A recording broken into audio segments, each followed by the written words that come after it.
Hello बच्चों, let's see this question. Figure shows a long straight wire of a circular cross section radius A carrying steady current I. The current I is uniformly distributed across this cross section.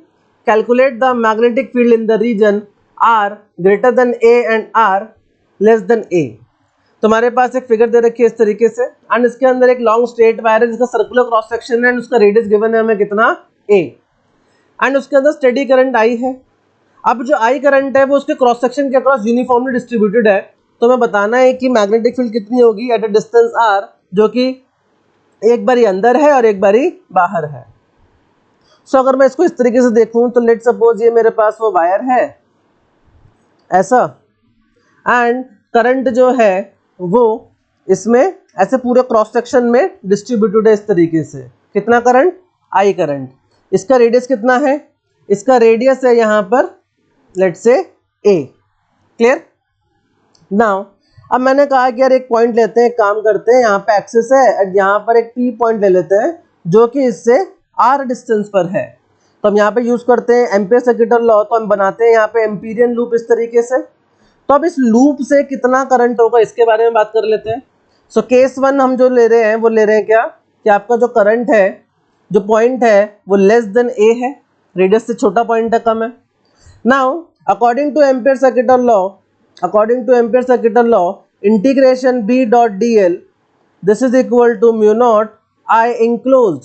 तो मुझे क्या चाहिए? मुझे इस ampere loop से एक क्या चाहिए, कितना करंट इंक्लोज होगा, मुझे वो चाहिए. ना अगर यहाँ पर यूज करते हैं कि टोटल एरिया यानी कि पाई a स्क्वायर से कितना करंट है, I करंट है.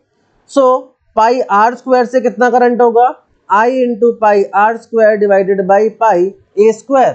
तो यहाँ पे पाई से पाई हो जाएगा कैंसिल आउट. तो दैट मीन्स इंक्लोज्ड करंट जो है वो कितना आ जाएगा, I r square by a square. This is the enclose current.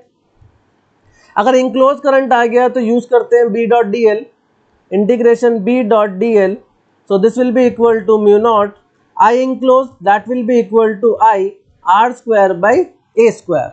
अब बात आती है करंट की, इसकी dl B dot D L की. सो यहाँ पर अगर आप देखो, लेट सपोज यहाँ पर अगर देखते हैं, सो B वेक्टर कैसा होगा, इधर की तरफ, और dl वेक्टर भी किधर होगा, इधर की तरफ. दैट मीन दोनों के बीच में एंगल कितना, 0. तो B डॉट डी एल क्या हो जाएगा, B dl के बराबर. एंड dl का इंटीग्रेशन क्या हो जाएगा, कंप्लीट लूप के बराबर, इसके सर्कमफेरेंस के बराबर.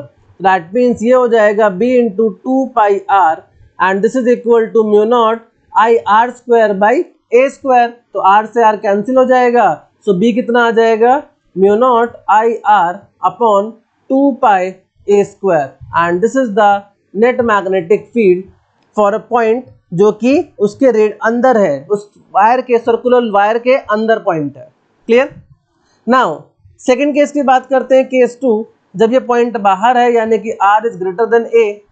सो कंडीशन क्या बनेगी कि आपके पास ऐसा वायर है, इस तरीके से वायर है, करंट ऐसे फ्लो कर रहा है इसके अंदर, ठीक है, एंड पॉइंट आपने बाहर ले लिया, तो क्या होगा, इस पूरे लूप से पूरा करंट पास कर जाएगा I.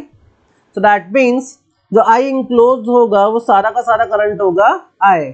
So B dot D l का integration this is equal to mu not I enclose. तो B डॉट डी एल हो जाएगा B into 2 pi r and this is equal to mu not I enclose हो जाएगा I के बराबर. तो magnetic field कितनी आ जाएगी, mu not I upon 2 pi r and this is the magnetic field जब पॉइंट आपका उस सर्कुलर वायर से बाहर की तरफ है. क्लियर? Thank you.